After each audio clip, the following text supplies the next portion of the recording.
left on the clock to set up the game-winning field goal, and the Vikings, in a game loaded with highlight plays, held off Bill Belichick and the New England Patriots on Thanksgiving night for a 33-26 victory. Irv, what was the win?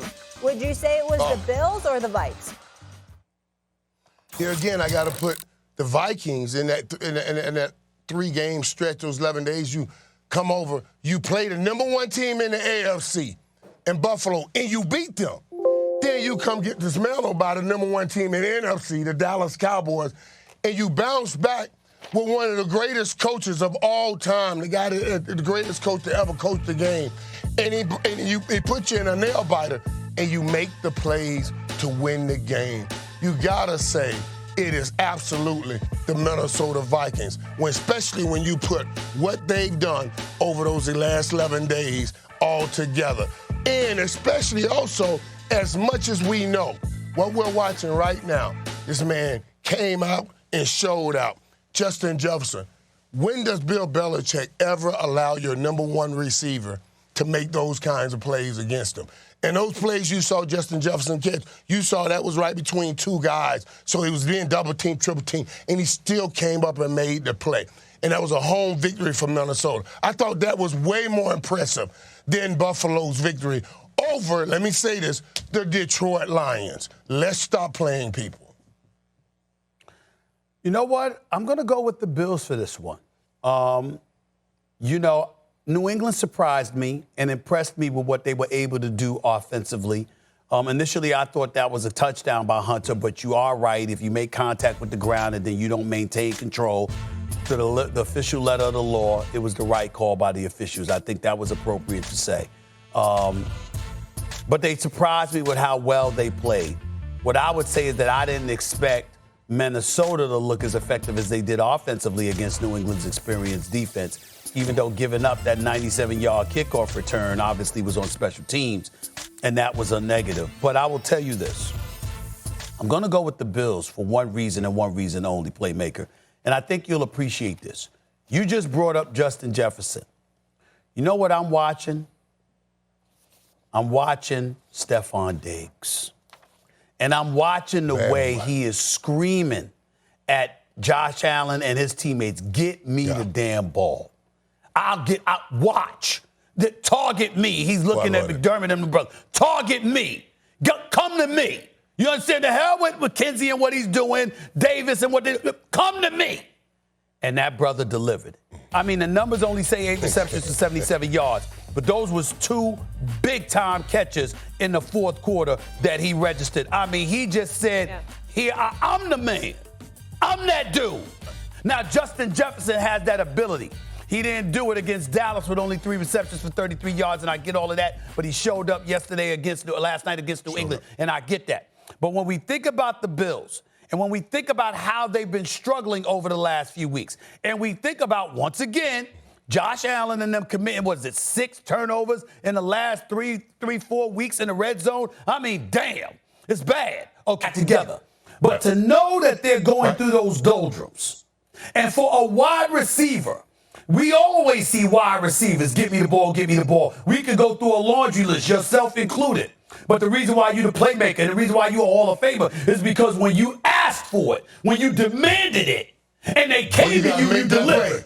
You got to make that play. You got to make that play. And Stephon Diggs, I'm saying to you, with Justin Jefferson, I saw a playmaker. Right. Don't get me wrong. The brother's special, and he's elite, and I got a lot of love for what I'm seeing from him.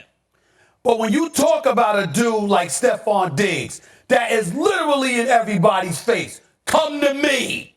Yeah. This is money time. I'm that dude. And they did. And he delivered in traffic, making sensational catches. I got to tell you, that is what champions are made of. If you going to win the championship for the Buffalo Bills, Stephon Diggs has to be that guy.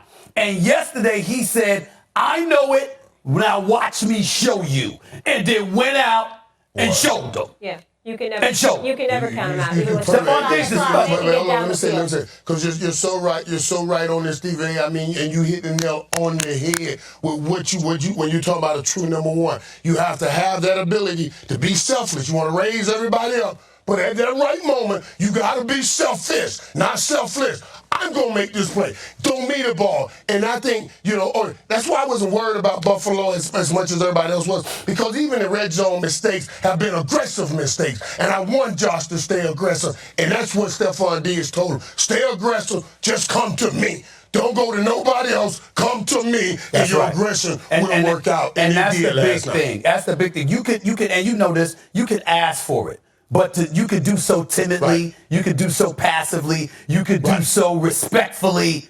But he was in Cat's face. Come to me, and delivered. Michael, when we're looking at all the big play receivers, and obviously we saw what you tweeted there, who do you think is the number one? Would you go Jefferson, CeeDee Lamb, or would you go Diggs? Come on now. Well, all of them, all three of those guys are number ones. Really number one. I don't know about that. But each in different categories. Yeah, all three number one. Now, let me tell you something. I don't know about that. But each in different categories. He's happy. CeeDee Lamb is showing.